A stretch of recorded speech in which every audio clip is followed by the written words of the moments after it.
Jeg kan lige tage din. Yes! Så ved jeg ikke, hvad du lige... Ja, tak skal du have. Nej, men Frederik nævner det. Der har været mange rygter. Der har været kampagner.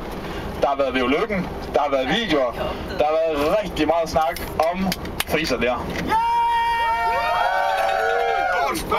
Og jeg har hørt, at foreninger helt op fra Nordjylland faktisk har tænkt sig at komme til landstævnet for at stemme på os. Brønderslev, de er på pletten, har jeg hørt. 3 mand stærk. Og de er noteret på kuglerammen, Martin. Vi har en kugleramme, og vi holder regnskab. Det er svært at holde styr på et Excel-ark, har vi hørt, så vi har simpelthen valgt en kugleramme i år. Og så må vi se. Der røg jeg igen. Ja, der var jeg igen. Nej, men vi breaker den nu. Vi giver ingenting.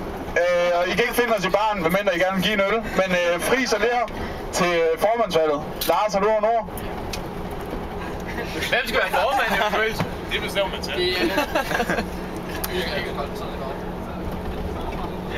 Er der ikke noget godt at sige lige med?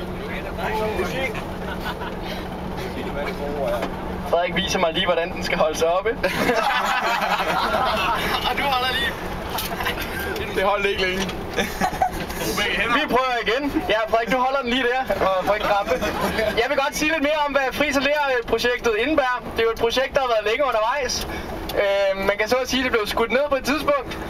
Men nu lever det igen, i bedste fald. Det er efter mange opfordringer, blandt andet fra Brønderslev, Guldborgsund, stor forening, og ikke mindst ved Lykken. Så det er jo fornemt. Det Friis og Ler gerne vil, det er, at vi vil begge to gerne stille op som formand. Så vi har 3 formandskandidater i år plus til Løle. Og det der er vores vision. Det der er vores vision, det er, at der er så mange, der siger, at de vil gøre VU bedre, skaffe flere medlemmer og kompetence frem for alt muligt andet. Det er ikke vores vision. Vores vision er, at vi vil godt være levebrødspolitikere. Og den drøm vil vi godt udleve, og den starter i morgen. Så tak for støtten på forhånd. Det bliver stort. Og som Ler sagde, vi tager gerne imod øl.